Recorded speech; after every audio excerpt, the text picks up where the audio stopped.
തദ്ദേശ തെരഞ്ഞെടുപ്പുമായി ബന്ധപ്പെട്ട നടപടിക്രമങ്ങൾ പൂർത്തിയായെന്ന് സംസ്ഥാന തെരഞ്ഞെടുപ്പ് കമ്മീഷണർ എ ഷാജഹാൻ 244 കൌണ്ടിംഗ് സെന്ററുകൾ സജ്ജീകരിച്ചു.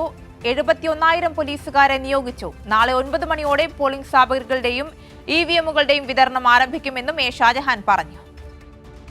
സംസ്ഥാനത്താകെ 75,643 കാൻഡിഡേറ്റ്സ് ആണ് നിലവിലുള്ളത്. അതിൽ 36,034 മെയിലും 39,609 ഫീമെയിലും ഒരു ട്രാൻസ്ജെൻഡറുമാണുള്ളത്. ഫസ്റ്റ് ഫേസ് പോളിംഗ് 9-ാം തീയതി തിരുവനന്തപുരം മുതൽ എറണാകുളം വരെയുള്ള തെക്കൻ ജില്ലകളിലാണ് നടക്കുന്നത്. ഒന്നാം ഘട്ടത്തിൽ 3 കോർപ്പറേഷനുണ്ട്. തിരുവനന്തപുരം, കൊല്ലം, കൊച്ചി കോർപ്പറേഷനും. രണ്ടാം ഘട്ടത്തിൽ 3 കോർപ്പറേഷൻ, തൃശ്ശൂർ, കണ്ണൂർ, കോഴിക്കോട് കോർപ്പറേഷനും.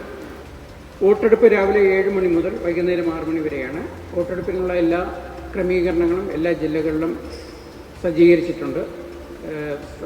തെക്കൻ ജില്ലകളിലെല്ലാം തന്നെ നാളെ രാവിലെ മുതൽ രാവിലെ 9 മണിക്ക് മുമ്പായി തന്നെ എല്ലാ പോളിംഗ് ഉദ്യോഗസ്ഥരും റിപ്പോർട്ട് ചെയ്യുകയും 9 മണിയോടുകൂടി തന്നെ പോളിംഗ് സാധനങ്ങളുടെയും ഇവിഎമ്മുകളുടെയും വിതരണം ആരംഭിക്കുകയും ഉച്ചയോടുകൂടി പോളിംഗ് സ്റ്റേഷനുകളിൽ പോളിംഗ് പാർട്ടീസ് എത്തിച്ചേരുകയും ചെയ്യുന്ന തരത്തിലാണ് ക്രമീകരിച്ചിട്ടുള്ളത്.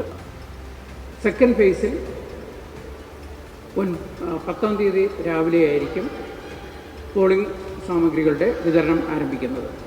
പോളിംഗിന് 2 ഘട്ടങ്ങളിലായി 1,80,000-ഓളം പോളിംഗ് ഉദ്യോഗസ്ഥരെയും 71,000-ഓളം പോലീസ് ഉദ്യോഗസ്ഥരെയും നിയോഗിച്ചിട്ടുണ്ട്.